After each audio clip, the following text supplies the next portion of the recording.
At the outset, I express my sincere thanks to VC Madam, all the university officials, especially VC Madam, Dean SPGS, Dean Students Welfare, Director CPPS, and the Head Department of Entomology and the Advisory Committee of S. Rahul for giving me this opportunity. So in this lecture, I'm going to present about pest management strategies in oilseed crops under changing climate scenario. Yeah, now it's okay, madam?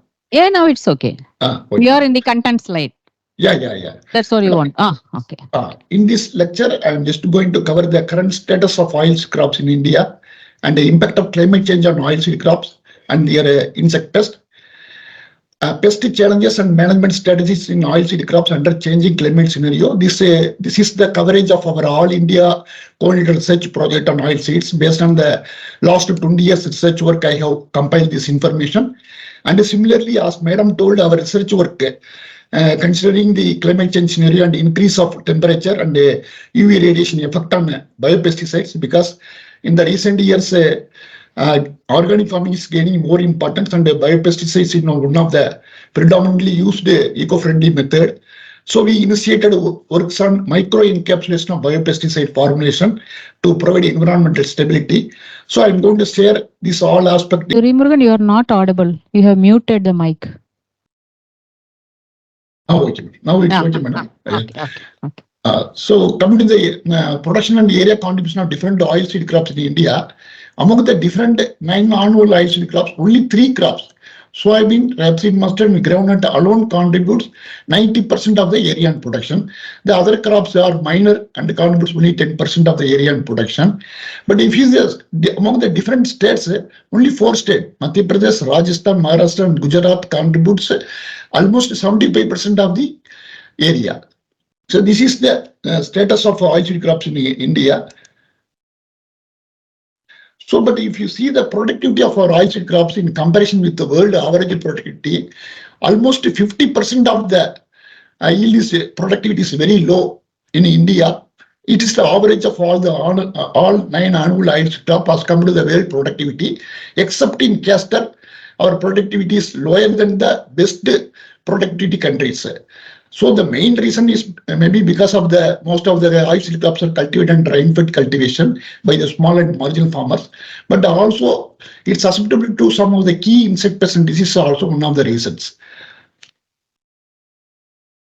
So coming to the climate change effect, as all we know, the climate change is the average way and long-term average in various weather parameters over a period of decades, several decades. So the change may be due to natural variability or as a result of human activity. But as a result, it is estimated that increase in global mean annual temperature of 1 degree Celsius by 2025, and it is further reported that 3 degrees Celsius may increase by 2100. So, but even 1 degree Celsius increase in annual average temperature can cause 10 to 20% decrease in crop yield in globally. So similarly, the increasing concentration of greenhouse gases like carbon dioxide and ozone also causes variability in rainfall pattern, and the intensity of rain expected to increase.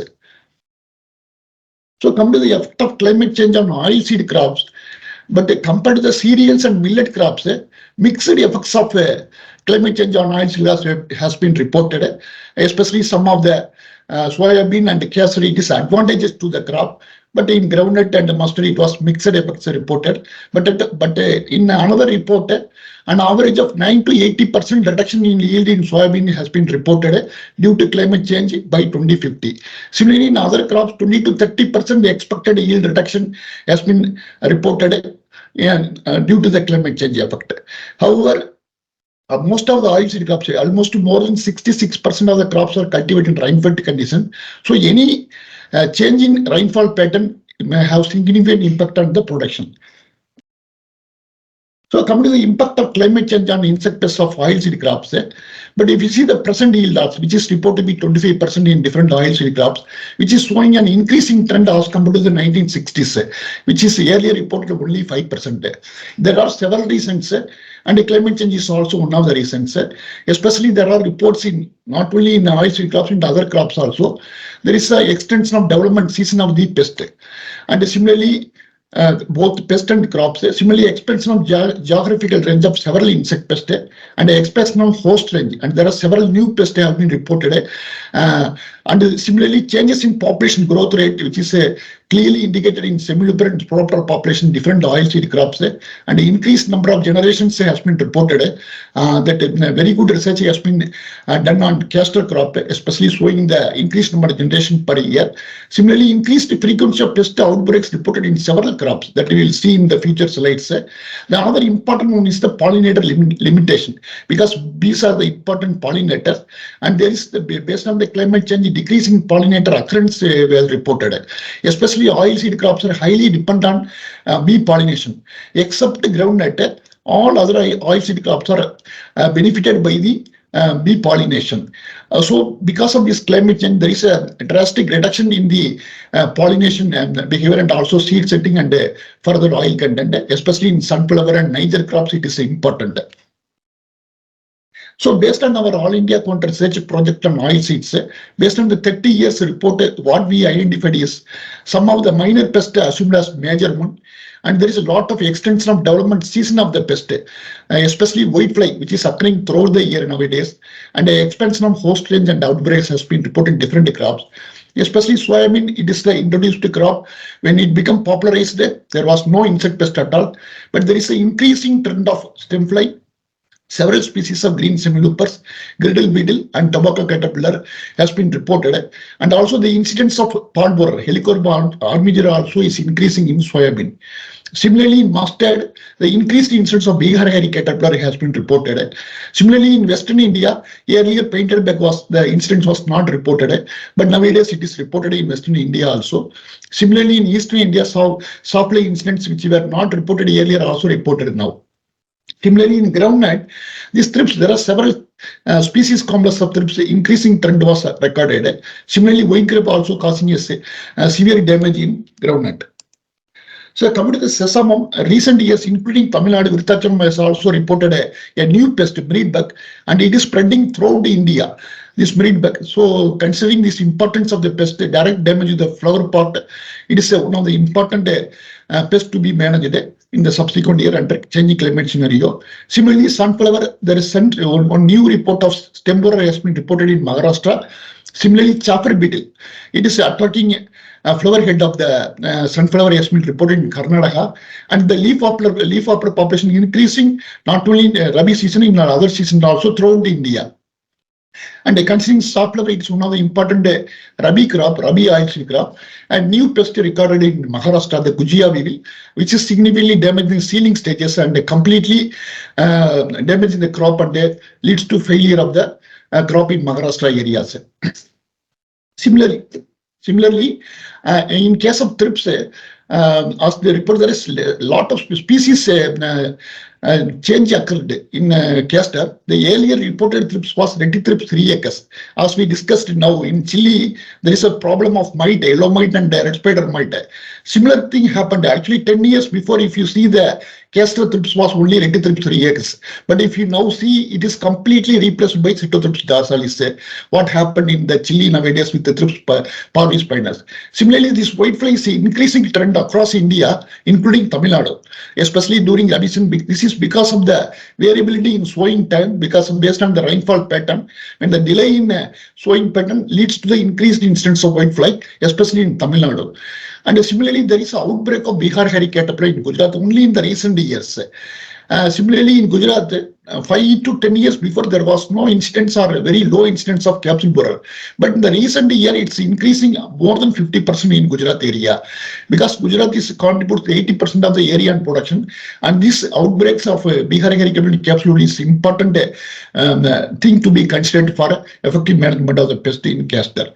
Similarly, linseed, only one pest, bud fly is in increasing trend compared to the all other pests. This is the scenario of the effect of climate change on pest of oilseed crops, which we are recorded during our All India Quality Research Project survey and monitoring program.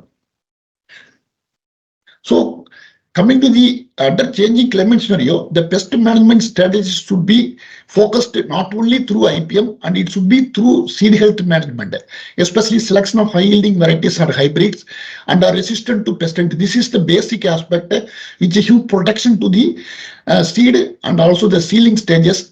For either through induced systemic resistance or the natural resistance, which gives protection to the pest and also diseases, especially and then seed treatment with the bioagents. It may be for these diseases or for the management of early season sucking pest. It is very, very important to protect the crops during stealing stage. Similarly, natural resource management, NRM also important, especially intercropping is highly recommended as compared to the sole crop, especially in case of oilseed crops, which reduces the pest and disease incidents. Similarly, integrated nutrient management, because as we know the coconut mite, there is a positive relation between the micronutrients and the mite damage. Similarly, in oilseed crops also we have recorded there is a significant effort of biofertilizers, especially Acinetobacter, Rhizobacter, Aspergillum, Azospirillum, and Phosphorus infector having very good protection in addition to the plant growth promotion. Similarly, so the nutrient is very, very important in oilseed because this oilseed crops are mostly grown by small and marginal farmers. In most of the time, there was no fertilizer applied for this crop. Especially phosphorus and sulfur is very, very important oilseed crops, which not only gives a health management aspect in oilseed crops, but it gives protection against many diseases and pests. Especially sulfur application at the rate of 20 kg per hectare is very, very important, which increases the oil content and yield and also reduces many pests and diseases. And at last, not only integrated pest management practices through seed and soil and foliar application of biopesticides and other non-chemical approaches are also needs to be implemented, and also need-based use of label claim pesticide because nowadays CABRC label claim pesticides are recommended. So these things, through these approaches, we can effectively manage the pests in oilseed crops under changing climate scenarios.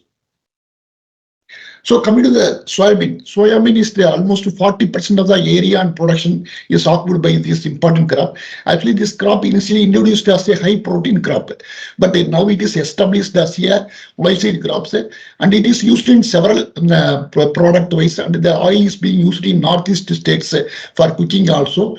Though it is mainly Kharif season crop, and slowly it is majorly grown in Madhya Pradesh, Maharashtra, Rajasthan, Karnataka, and Telangana. As of today, under our All India Coordinated Research Project, almost 676 varieties have been released, which are having resistance and tolerance to major pest and diseases.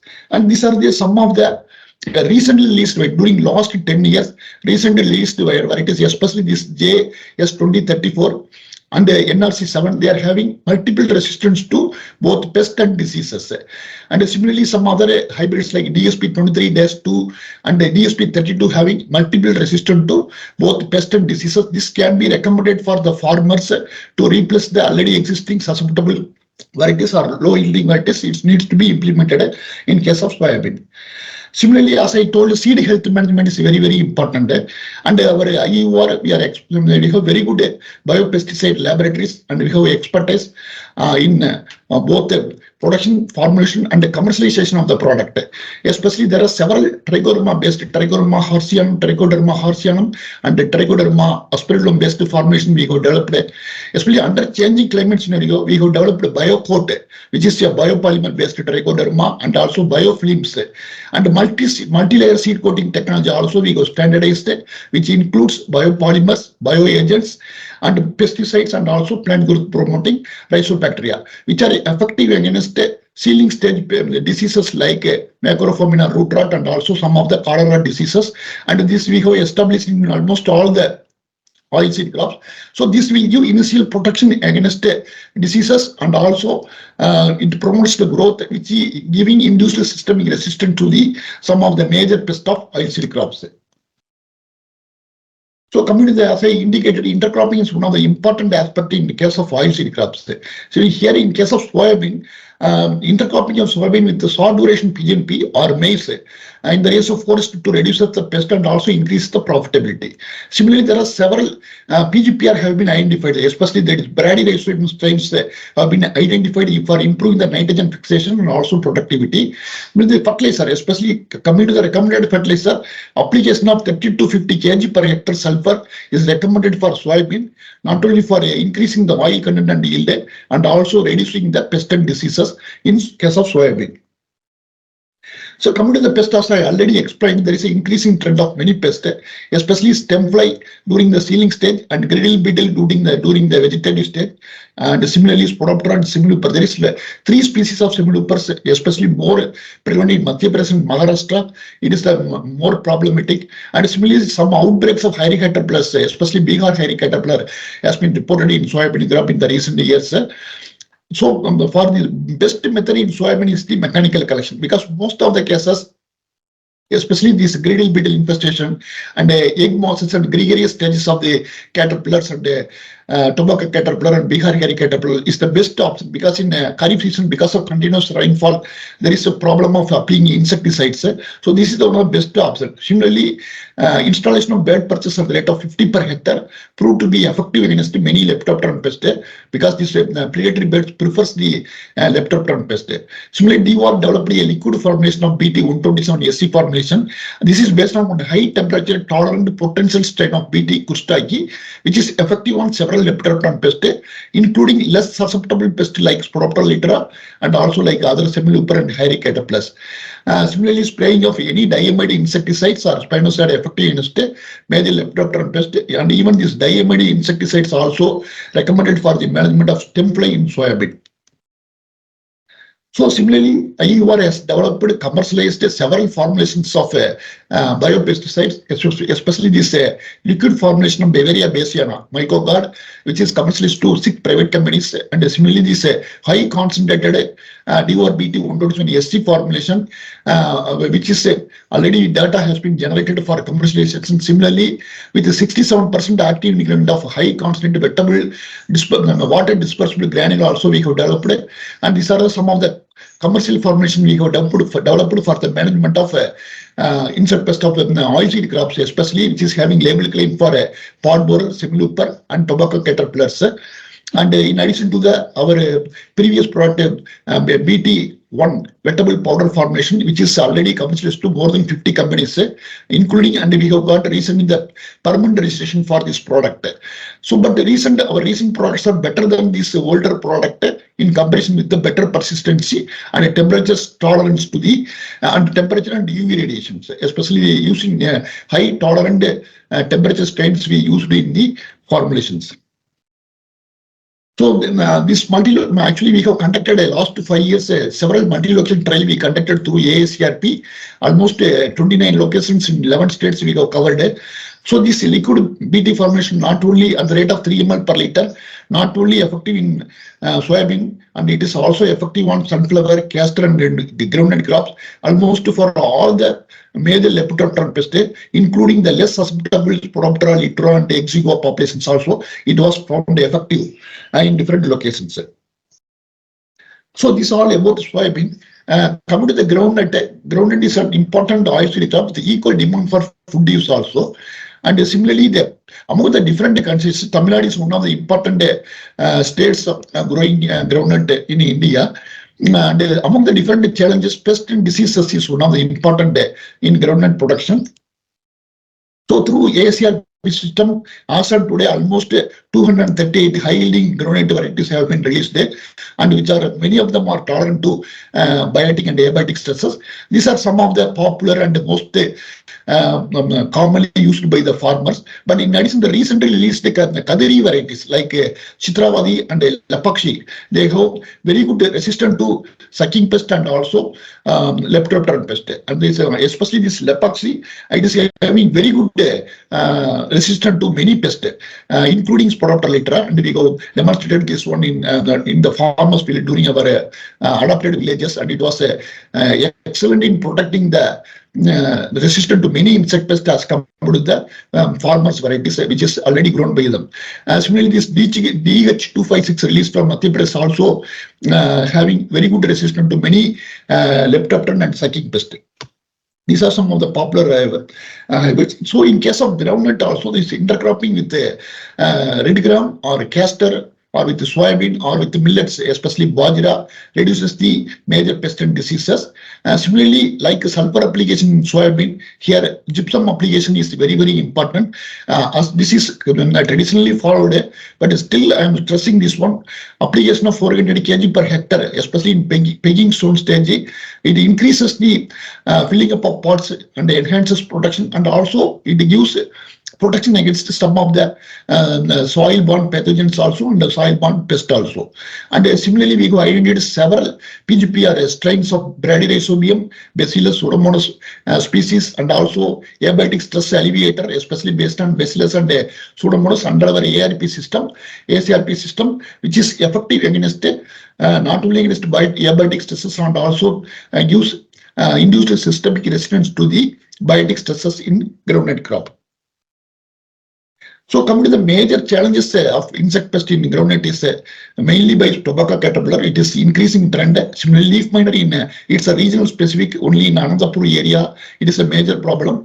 And Helicoverpa armiger also one of the important pest problem in Helicoverpa armiger, especially damaging the foliage in comparison to other crops. White grub is increasing trend in groundnut in most of the areas, and thrips is very, very important in terms of spreading several viral diseases as a vector, and leafhopper because of this prolonged dry spell, leafhopper also gaining importance in groundnut. These are some of the major pests infesting groundnut. So coming to the management, especially for white grubs, it's nowadays under changing climate scenario, it is the increasing trend, especially immediately after the first monsoon, especially during April, May month, the vegetative trapping using neem branches or using the aggregation from on community basis, either on the trees or on the common places wherever this crop has been grown. Immediately after beetle emerges is one of the important method for mass trapping of these beetles, which reduces the egg laying and further infestation in groundnut crop. Similarly, Sporotalitra is a major problem in many of the oilseed crops and pulse crops and also in other horticulture crops. So, especially the release of Trigorum chelonius or Telenomus egg parasitoids are recommended for Sporotalitra management, or larval parasitoid like Bracon habitat, which is effective not only many leptopteran pests, especially leaf miner and defoliators, it is effective. This NPV or BT is commonly used for leptopteran pest, focusing on early stages. It gives very good control against this pest. Similarly, this metarhizium relay, and we have several strains of metarhizium relay, which is effective against Sporotalitra. And it is we have identified a strain which are effective against many Sporoptera species complex, includes Sporoptera exigua, which is a pest on safflower, and also frugibird also, which is now invasive pest in maize also.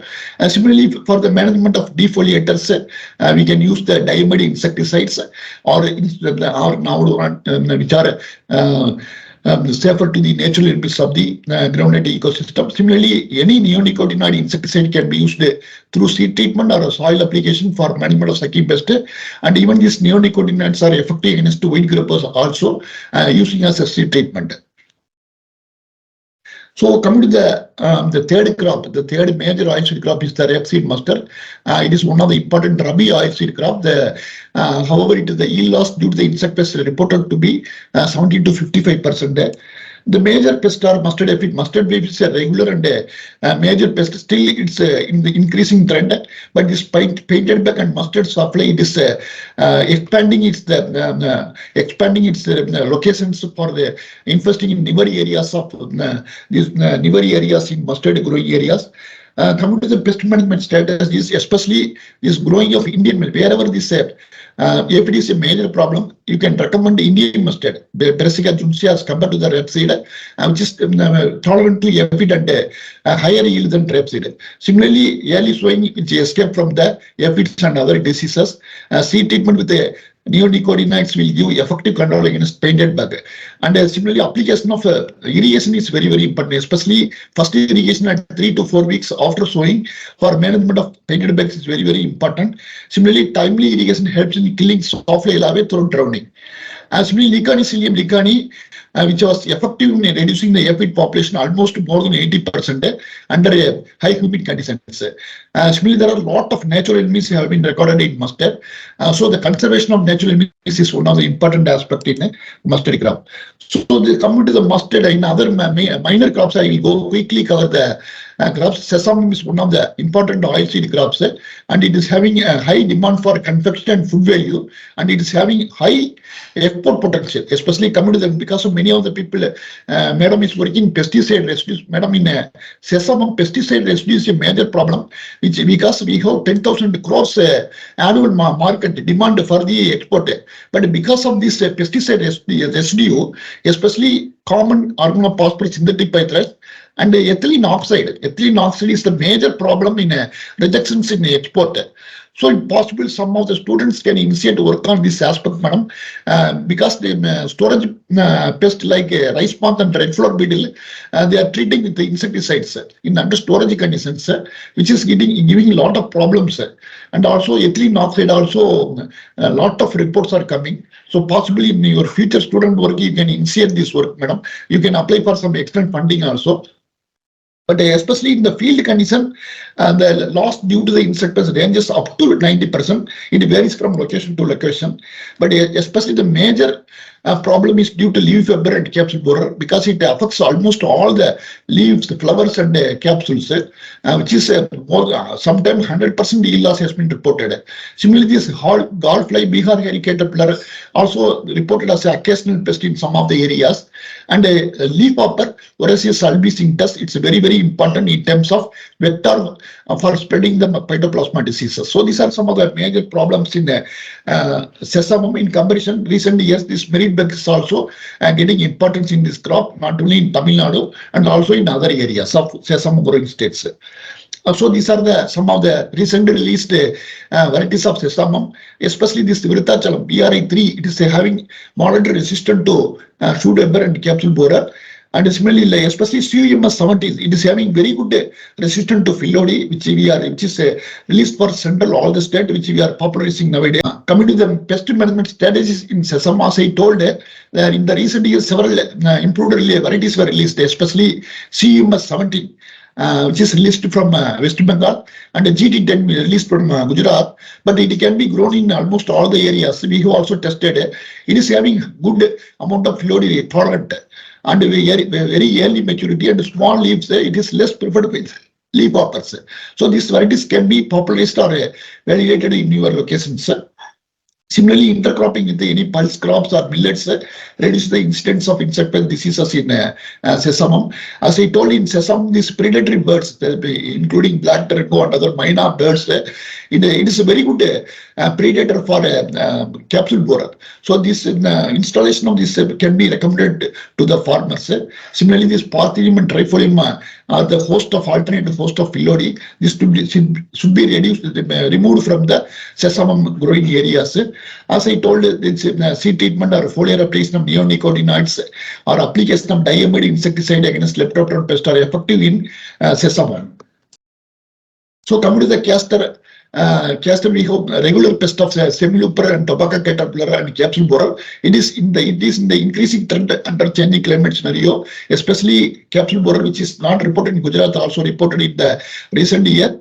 And in the changing climate scenario due to prolonged dry spell, not only in Rabi or spring summer crop, even in Kharif crop, leaf hopper and thrips are becoming a major problem, especially Cytothrips dorsalis is causing significant damage to the terminal buds of the leaves. And the whitefly becoming a major problem in especially in Tamil Nadu, Namakkal and Salem areas. It is a major problem. And Bihar hairy caterpillar is a major problem in Gujarat. There are several outbreaks have been reported in the recent years. So these are some of the recent released variety, including one of the variety released by Yethapur centers from TNAU, YRCH2, which is resistant to both wilt and leaf hopper, and also it is tolerant to many of the insect pest of castor because of its early maturity. So especially in case of castor, the considering the only one important parasitide, micropillis will give very good impact on semiluper management. Especially if you see the cocoon, one or two cocoon of this micropillis, which we should avoid the spraying of insecticide, which will take care of the pest within few days. So even up to 100% parasite has been put in many of the years. Similarly, as I indicated in other crops, use of diamide insecticide for management of leptopran pest or neonicotinoids for the management of sucking pest can be used in castor also. But in castor, our BTK formulation has been registered for the management of Bihar caterpillar and also for semiluper. Also, that recently we have tried a liquid formulation already. I indicated in soybean management practice. This formulation, SC formulation, alone and in combination with the metarrhizim relay, we have developed a combination formulation also, which was found effective against the semiluper and tobacco caterpillar based on multi-location trials in different locations, which use almost more than 80% control against major leptopteran pest. Similarly, come to the sunflower, this Protolitra and helicoverpa is a common problem, and especially green semiluper, it's a major problem in Maharashtra, and the leafhopper, it's getting a major problem in almost all sunflower growing states, and it's causing significant loss in yield and also oil content of the sunflower crop. And these are some of the recently released varieties, including a variety list from Tamil Nadu, CoH3, which is tolerant to downy mildew diseases. And similarly, in case of sunflower, as I told, in many crops, different specific micronutrients. Here, boron application in sunflower is very, very important. Especially application of boron as borax 0.2% spray, and especially this ray floret opening stage is very important in increasing the seed set oil content and also protection against some of the capitulum borer and the insect pest damaging the head or capitulum. This is under recent in last year we have demonstrated this technology through drone. Through application of this borax using drone, we have demonstrated in our adopted village in large scale areas, which was found effective in increasing the oil content and also reducing the pest status in sunflower crop. Similarly, this BT127, a high temperature tolerant strain of BTK, in combination with the metarrhizim relay, was found effective against major leptopteran pests like helicoverpa and also semiluper. Similarly, seed treatment with imidacloprid or thiamethoxam, which is heavy label claim in case of sunflower, which can be used for management of sucking pest like thrips, which is transmitting bud necrosis diseases in case of sunflower. The coming to the safflower, is the minor crop, especially it's important rabi oilseed crop, preferably grown in Maharashtra and Karnataka in black cotton soils. Only aphid is the major problem. Some of the regional specific problem are Helicoverpa armigera, especially in Andhra Pradesh where it was grown with the chickpea crop, and in Karnataka safflower caterpillar, and in case of Maharashtra, Gujia weevil is the problem. And there is a lot of epizootics have been recorded in Maharashtra based on this pest. And similarly, these are some of the recent released varieties of safflower varieties and hybrids, which are having resistant to aphid and also to other diseases. Similarly, especially in case of safflower, early sowing escapes the disease from diseases and also from aphid.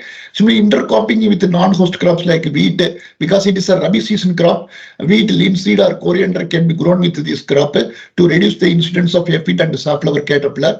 Similarly, only spraying of, because the aphid starts from the border, so at the initial stages, spraying in the border with the neem seed kernel or any other neem formulation effective in reducing the aphid incidence, and also it encourages the conserves the predators which are popular in safflower ecosystem. Similarly, you can release Chrysoprella for the management of aphid also in case of safflower. And there are some, and through ASRP we have recommended several newer insects like pymetrozine for the management of aphid in addition to neonicotinoids. Similarly, some newer insecticides like also recommended for the management of safflower caterpillar.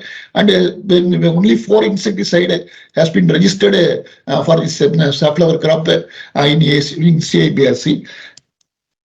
The coming to the linseed crop, only bud fly is the major problem, and it is increased in almost all the locations. More than 50% yield loss has been reported in many of our ASRT centers.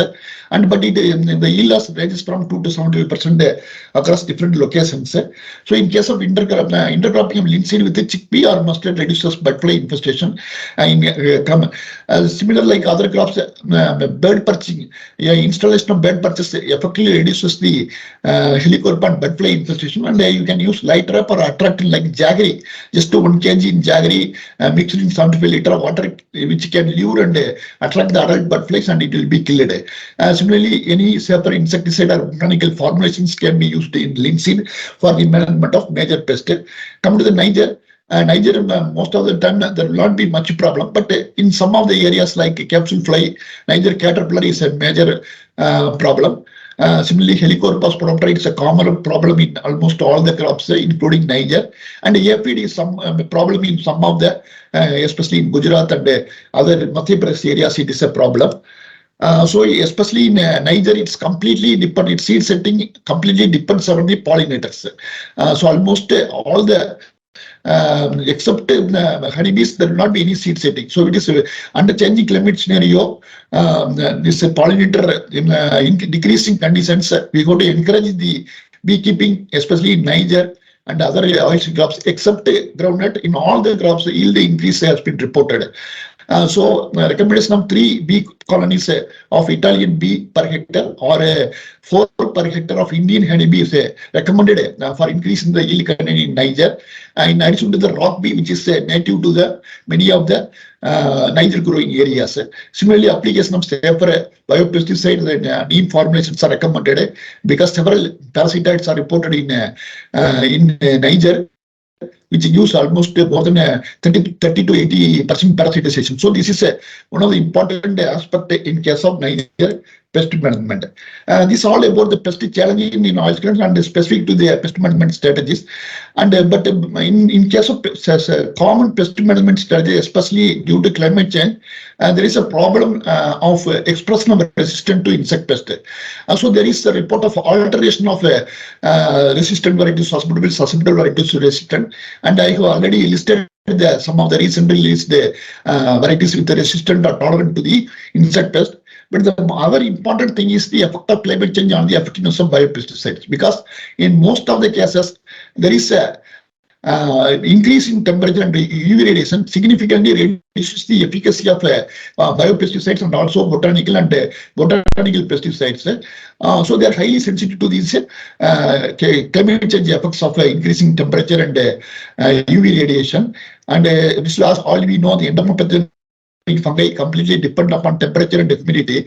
So IEOR has initiated work on encapsulation of biopesticide formulations, especially to protect the major challenges of biopesticide formulation, especially its instability to the UV radiation and high temperature and other environmental factors, and its very low viability under storage conditions and environmental conditions, and similarly short shelf life under storage conditions. To improve this under changing climate scenario, IEOR initiated works on encapsulation of biopesticide formulations, especially to give more environmental stability, especially for UV and temperature, and improves its storage stability, especially to 2 years to 3 years, and to achieve controlled release, and also better contact with the crop surface, and reduce the exposure to the users to the active ingredient for reason of safety. These all benefits we can get from the micro encapsulation of biopesticide formulation.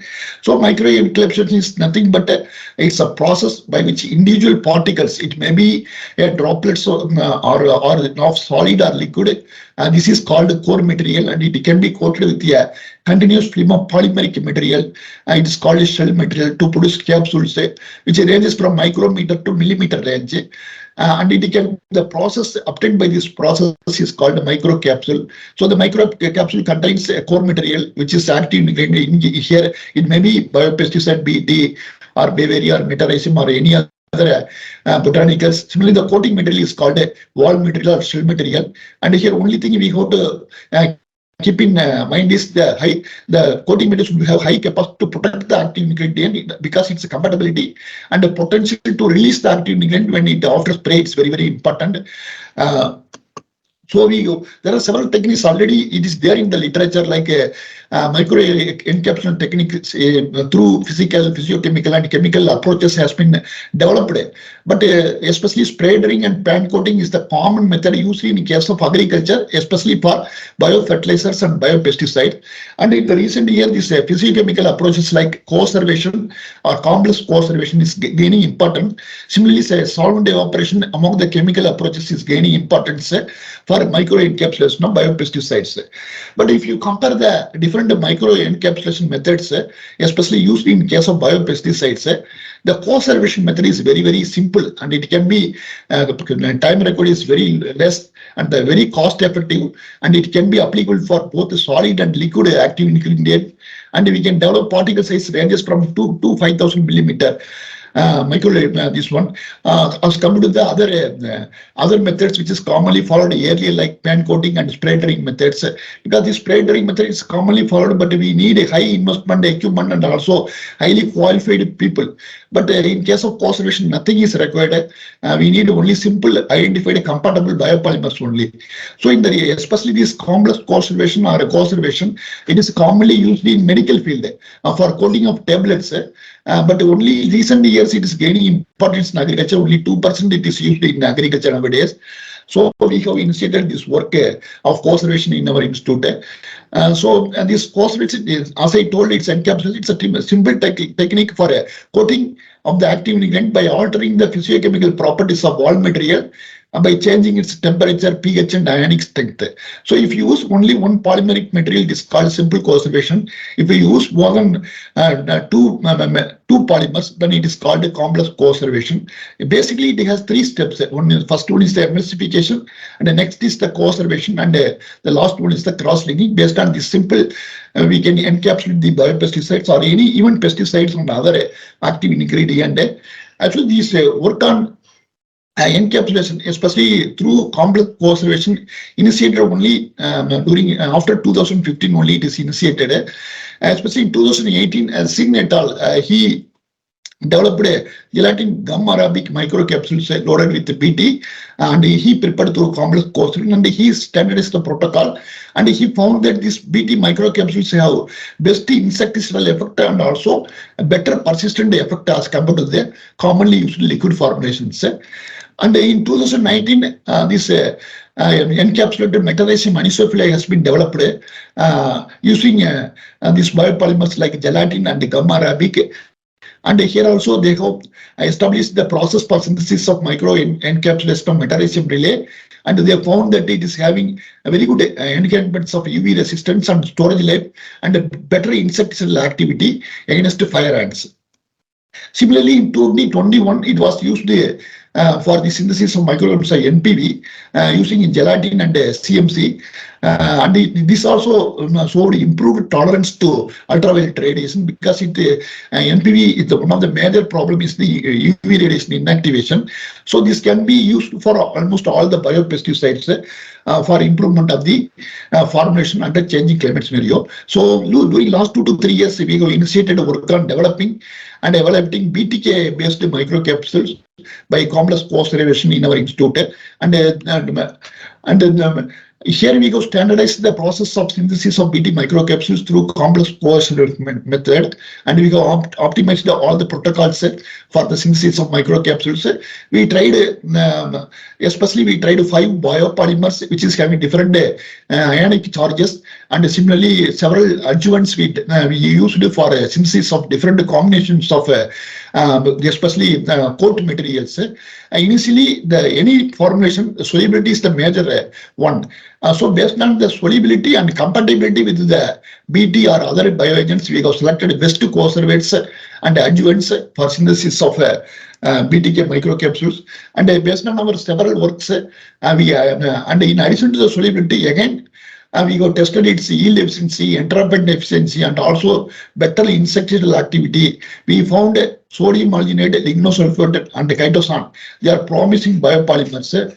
And based on several combinations, we go identified 2 combinations which are effective in case of solubility, yield, entrapment efficiency, and compatibility with the BTK and a better insecticide activity. So these 2 formulations, CC1 and CC2 BTK microcapsules, we have selected for the further stability analysis to UV and temperature. And this BT microbes has been characterized through different microscopic techniques, including TEM and SEM methods. And similarly, as per CPAC protocol, it's a pesticide analytical chemistry protocol. Any formulation, it should be tested under this protocol for the chemistry data development and CABRC. So we found that the developed BTK microcapsule CC1 and CC2 have faster dispersion and good wettability, and other parameters are as per CPAC protocol, so which can be used for further formulation purpose. And similarly, we have through FTIR, SEM and TEM, we have confirmed the biopolymer coating, presence of biopolymers in addition to the active ingredient like BT. We have confirmed through this technique. Then these 2 microcapsules, CC1 and CC2, we have assessed for its stability to UV radiation temperature. And for in case of UV, we exposed to both short-term and long-term UV exposure with wavelength ranges from 254 nm to 385 nm. And similarly, under different temperature, we expose from 30 degrees Celsius to 50 degrees Celsius for maximum period of 48 hours. And here, especially this microcapsules, after exposure to different temperature, based on the colony forming units, we determined its stability, and we found that this encapsulated one have better stability and recorded higher CFU counts as compared to the commonly available formulations in the market. Similarly, after exposed to UV radiation for both the 254 and short-term and long-term exposures also recorded a higher stability in terms of colony forming units, and it recorded higher colony forming units in case of encapsulated as compared to the non-encapsulated commercially available existing formulations.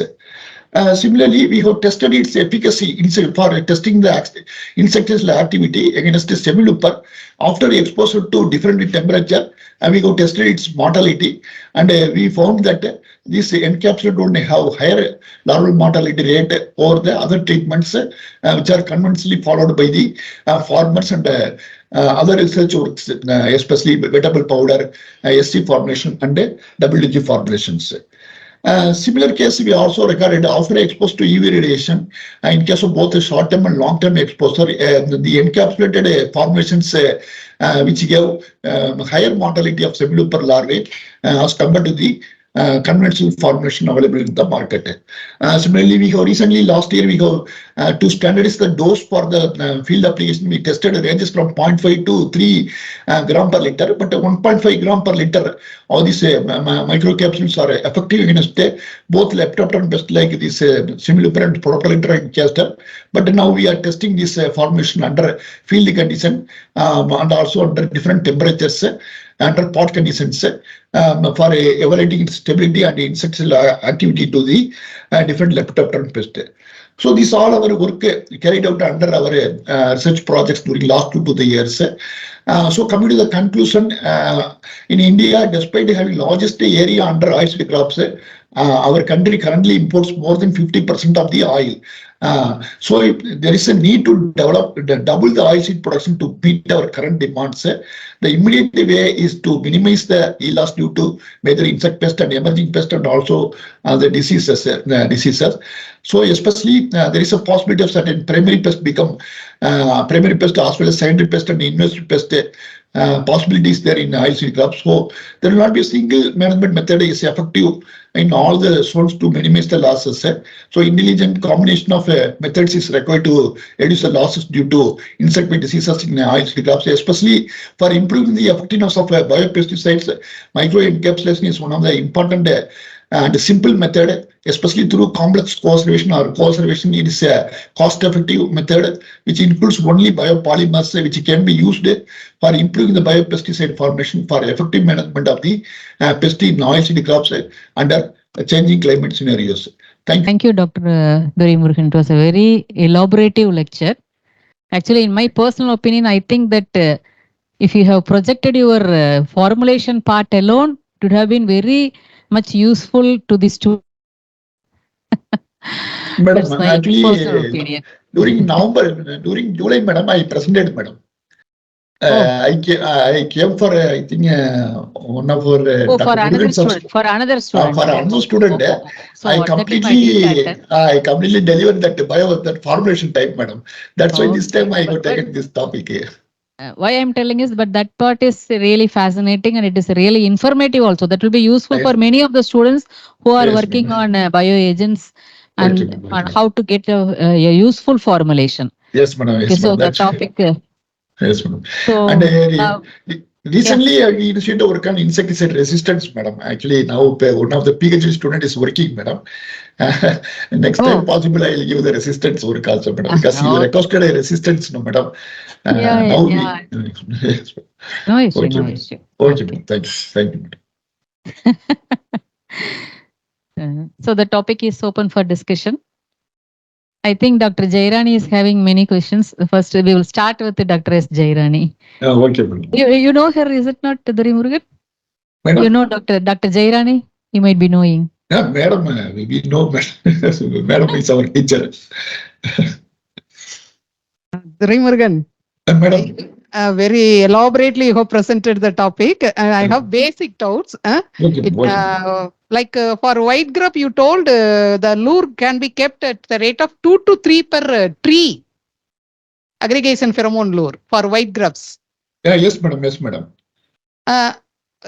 Is it that then how can we use how many lures we can place? No, it is only in the endemic areas, madam. Okay. Only in the endemic areas after the first monsoon period only recommended, madam. Okay. How many trees we have to keep then? No, madam, you can select based on the, actually it is recommended for 5 acre area, 2 to 3 per tree itself enough, madam.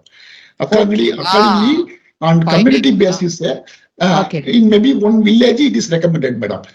So yeah, that's what we are thinking, that for red beetle and rhinoceros beetle, we are recommending like that only. Yeah, yes. So here again, it's the aggregation pheromone, but for 5 acre, that is missing. 5 acres, madam. 5 acre. It is standard in northeast states, madam. Especially. And Rajasthan, it is recommended. Okay. The lure is commercially available?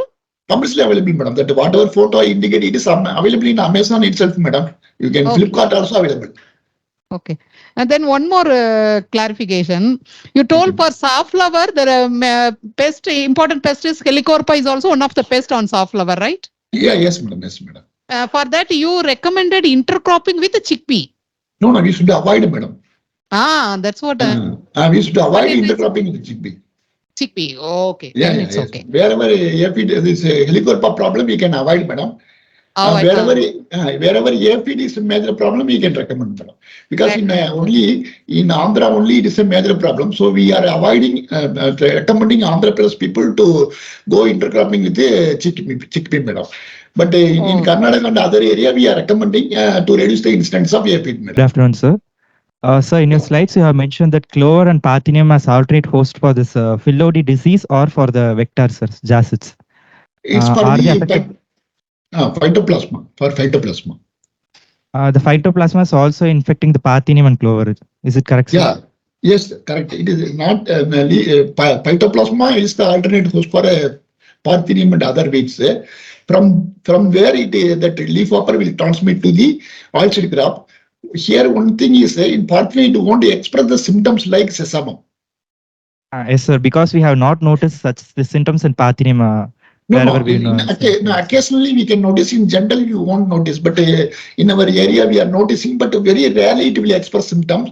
Otherwise, if you commonly take and analyze in the PCR, you can get the phytoplasma inside the Parthenium. Both in case of bud necrosis virus and this one, both Parthenium is a hidden alternate host. Good afternoon, sir. First of all, thank you for your nice presentation. Sir, Thank is you. there any micro-encapsulation techniques for botanicals, related to botanicals, or by using any nanopolymers? Yeah. We are also doing several nano composites, nanopolymers we are doing. Because of the safety guidelines is not there. We are restricted to only we are not going below nano works. We are doing only in size or micro size only.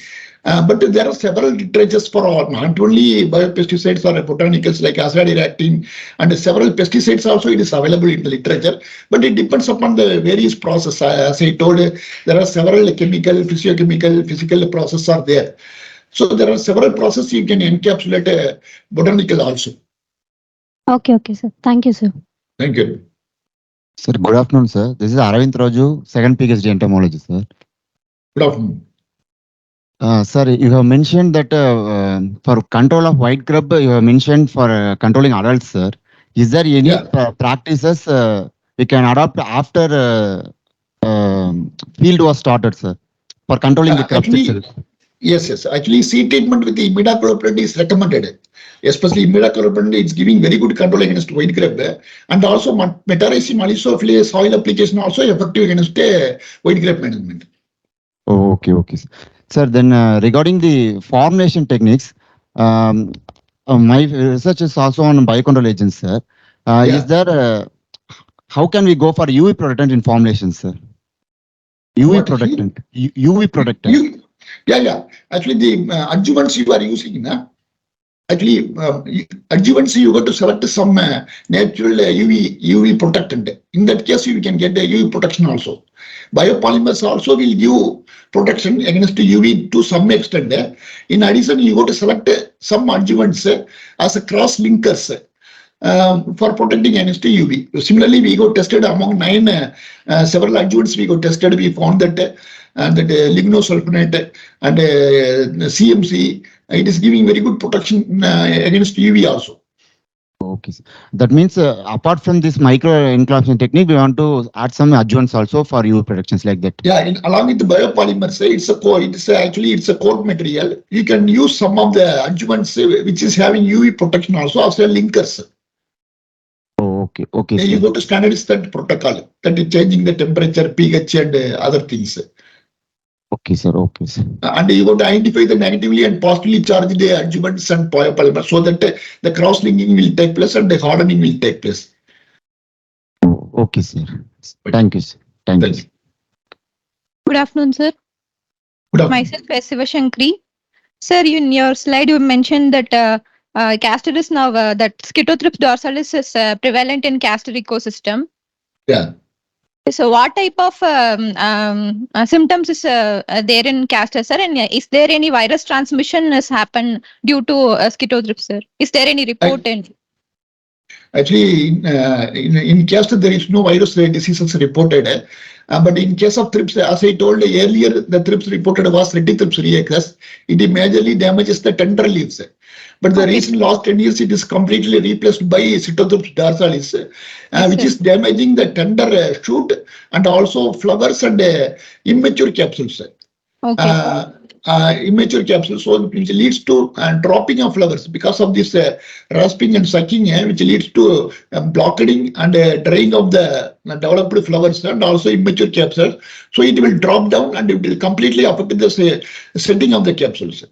So significantly affects the yield, especially during prolonged dry spell areas. It is a major